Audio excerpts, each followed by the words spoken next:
তো দর্শক মণ্ডলী, আপনারা দেখতে পাচ্ছেন যে আমি কিছুদিন আগে কিংবা গতকালও একটা শর্ট ভিডিও রিলিজ করছিলাম আর কি এই ড্রোনটা নিয়ে। তো আপনারা দেখতে পাচ্ছেন সেই ড্রোনটা আর কি। আর এই হচ্ছে এইটি রিমোট। তো আপনারা অবশ্যই বুঝতে পারছেন এইটি একটি আজব ড্রোন হয়ে গিয়েছে, যার ফলে আমাকে একটা ভাইয়া কমেন্ট করেছে যে আর কি দাদা এইটি কিভাবে তৈরি করেছেন। তো আমি তাকে বলছিলাম আর কি এই সম্পর্কে একটি ভিডিও তৈরি করব। তো আপনারা দেখতে পাচ্ছেন এই যে এই উঁচুর যে পারটুকু আমি লাগিয়েছি এটি হচ্ছে ZF-R, মানে ZF-R নামের একটি ড্রোনের।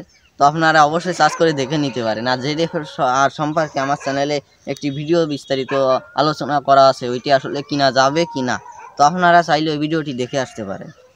আর তলের যে অংশটুকু রয়েছে আমাদের ড্রোনের, তো এই অংশটুকু হচ্ছে DJ-1-এর আর কি। আমি দুটো ড্রোন কিনছিলাম, তো একটার হচ্ছে একটা আর্ম নষ্ট হয়ে গিয়েছিল, আর একটা হচ্ছে মাদারবোর্ড নষ্ট হয়ে গিয়েছে। 4টি আর্মই ভালো ছিল, কিন্তু মাদারবোর্ডটা নষ্ট হয়ে গেল এই DJ-1 ড্রোনটার, মানে তলের পার্টটুকুর।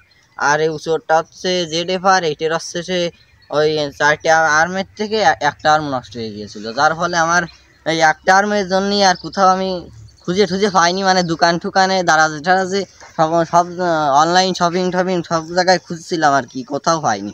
যার ফলে আমার এই মাদারবোর্ড এই চেঞ্জ করতে হয়েছে।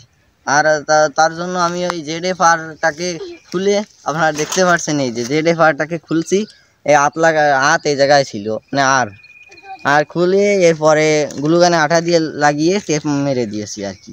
যার ফলে আমার ড্রোনটা এখন কোনো মতে চলছে, আপনাদের অবশ্যই ফুটেজ দেখাবো। আর আর আমি যেহেতু ইউটিউবে নতুন এসেছি, সেহেতু আমার কথাবার্তায় অনেক ভুল ত্রুটি থাকতে পারে। আপনারা ক্ষমা সুন্দর দৃষ্টিতে সেটি দেখবেন ও আমাকে একটি লাইক ও একটি সাবস্ক্রাইব করে দিয়ে আমার পাশে থাকবেন। আর এরকমই ভিডিও পেতে ও বিভিন্ন ভ্লগ ধরনের ভিডিও পেতে আমার চ্যানেলটিকে অবশ্যই আপনারা সাবস্ক্রাইব করে রাখবেন। বাই।